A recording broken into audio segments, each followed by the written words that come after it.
하늘에 계신 우리 아버지, 아버지의 이름을 거룩하게 하시며 아버지의 나라가 오게 하시며 아버지의 뜻이 하늘에서와 같이 땅에서도 이루어지게 하소서. 오늘 우리에게 일용할 양식을 주시고 우리가 우리에게 잘못한 사람을 용서하여 준 것 같이 우리 죄를 용서하여 주시고 우리를 시험에 빠지지 않게 하시고 악에서 구하소서. 나라와 권능과 영광이 영원히 아버지의 것입니다. 아멘.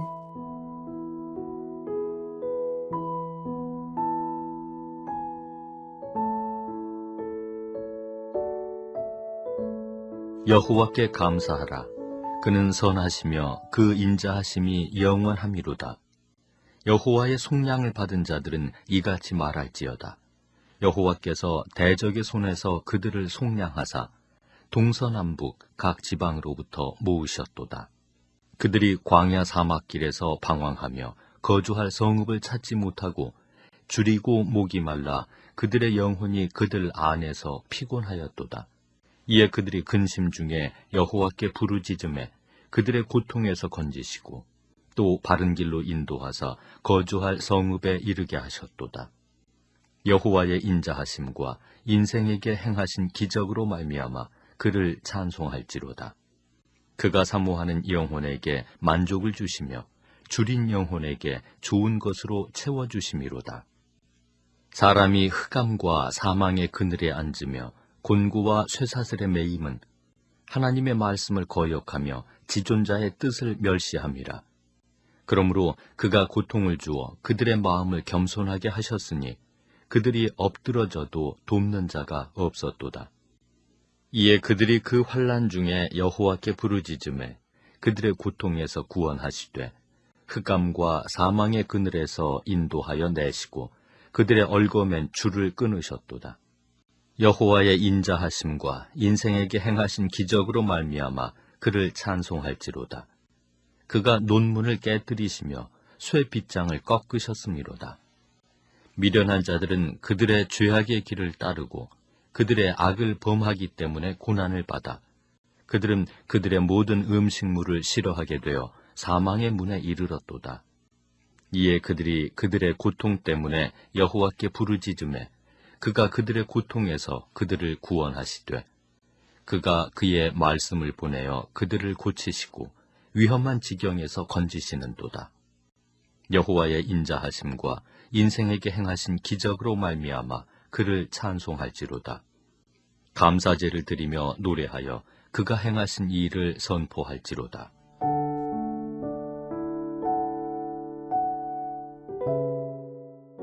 감사에 관해서 보통 사람들은 이런 말들을 합니다.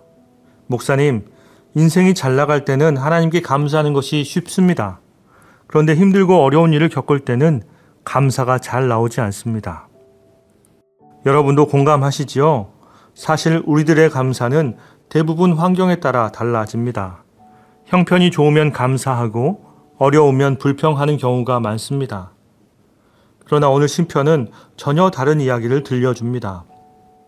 오늘 시편은 감사로 시작해서 감사로 끝이 납니다. 특별히 이 시편 107편은 바벨론 포로 생활에서 돌아온 이스라엘 백성들이 하나님의 구원을 돌아보며 부른 찬양시로 알려져 있습니다. 시편의 기자는 인생의 여러 가지 고난을 소개하면서 그때마다 우리들이 반복적으로 하는 행동들을 소개하고 있습니다. 이는 그들이 무엇 한 가운데 여호와께 부르짖었다라는 것입니다. 우리 6절 말씀 볼까요? 이에 그들이 근심 중에 여호와께 부르짖음에 그들의 고통에서 건지시고. 13절입니다. 이에 그들이 그 환난 중에 여호와께 부르짖음에 그들의 고통에서 구원하시되. 19절입니다. 이에 그들이 그들의 고통 때문에 여호와께 부르짖음에 그가 그들의 고통에서 그들을 구원하시되. 여러분, 그 부르짖음 가운데에 하나님께서는 반응하여 주십니다. 그들을 건지시고 구원해 주셨다라고 하는 것입니다. 그리고 그 구원에 대한 우리의 반응이 어떠해야 하는가를 소개하고 있습니다. 8절, 15절, 21절입니다. 여호와의 인자하심과 인생에게 행하신 기적으로 말미암아 그를 찬송할지로다. 사랑하는 여러분, 오늘 본문을 통해서 하나님께서 고난 가운데 있는 우리들에게 주시는 세 가지 은혜를 한번 살펴보고자 합니다. 첫 번째, 하나님은 길 잃은 인생을 바른 길로 인도해 주십니다. 4절입니다.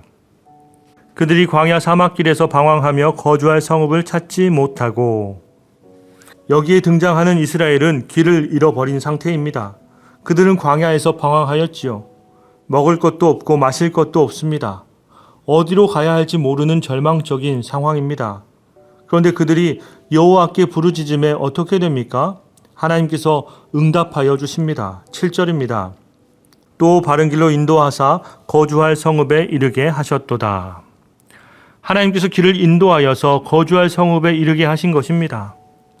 사랑하는 여러분, 길 잃은 사람에게 가장 필요한 것은 빨리 걷는 것이 아닙니다. 올바른 방향을 찾는 것입니다. 인생도 마찬가지지요. 열심히 사는 것이 중요한 것이 아니라 어디를 향해 가고 있는지가 중요합니다. 사랑하는 여러분, 혹 지금 나아가야 할 방향을 잃어버리셨습니까? 앞길이 막히고 답답하십니까? 혼자서 막 달려가지 마시고 먼저 하나님을 부르짖으십시오. 하나님은 광야에서 없던 길을 내어 바른 길로 인도하시는 분이심을 믿으시기를 바랍니다. 두 번째로, 하나님은 묶여있는 인생을 자유하게 하십니다.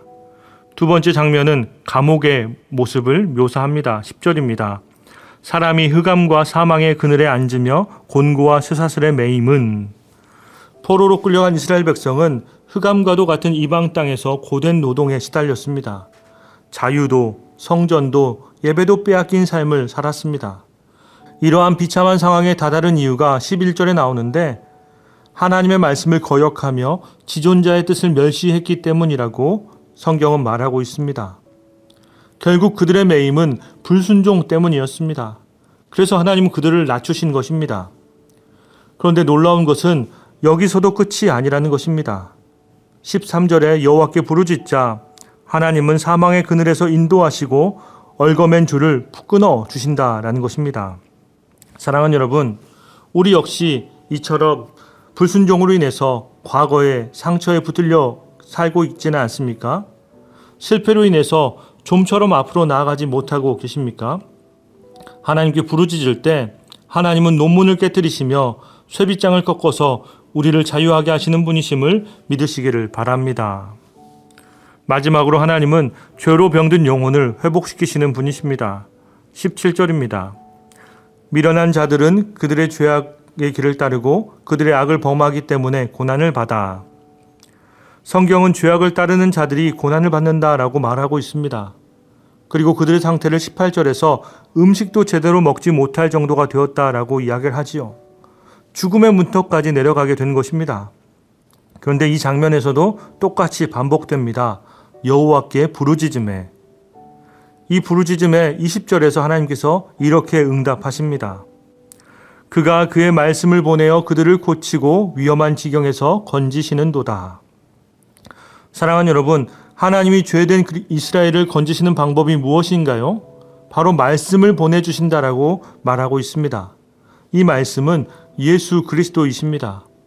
우리가 예수님을 믿으면 예수님을 통해서 우리를 고치시고 위험에서 건져내어 주신다라고 약속해 주고 있는 것입니다. 사랑하는 여러분, 하나님은 죄로 병든 우리들을 회복시켜 주십니다. 그 방법은 우리가 하나님께 부르짖는 것이며 말씀이신 예수님을 온전히 믿는 것입니다. 오늘 시편 기자는 세 가지 상황을 들어서 말하고 있습니다. 광야에서 길을 헤매는 사람, 감옥에 갇혀 매어 있는 사람, 죄로 인해 악을 범해서 고난을 받는 사람. 각자 상황은 달랐지만 그 가운데 공통점이 있습니다. 그들은 모두 하나님께 부르짖었다는 것입니다. 그리고 하나님은 모두에게 응답하셨습니다.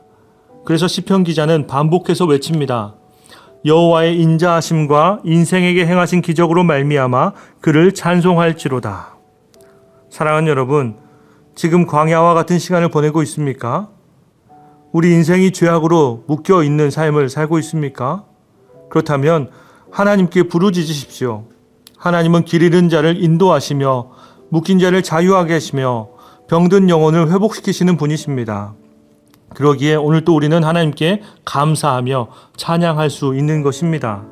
오늘 하루도 하나님의 선하심과 인자하심을 신뢰하며 감사하는 하루가 되기를 소망합니다. 기도하겠습니다. 선하시며 인자하심이 영원하신 하나님, 오늘 말씀을 통해 저희들 가운데 베풀어 주신 하나님의 인자와 구원의 은혜를 다시금 생각하게 하시니 감사합니다. 하나님, 저희는 때로 광야에서 길 잃은 사람들처럼 방황하며 살아갈 때가 있습니다. 내 생각과 경험만 의지하다가 하나님의 뜻을 놓치고 어디로 가야 할지 몰라 두려워할 때도 많았습니다. 그러나 선한 목자 되신 주님 앞에 나아갈 때 바른 길로 인도해 주심을 믿습니다.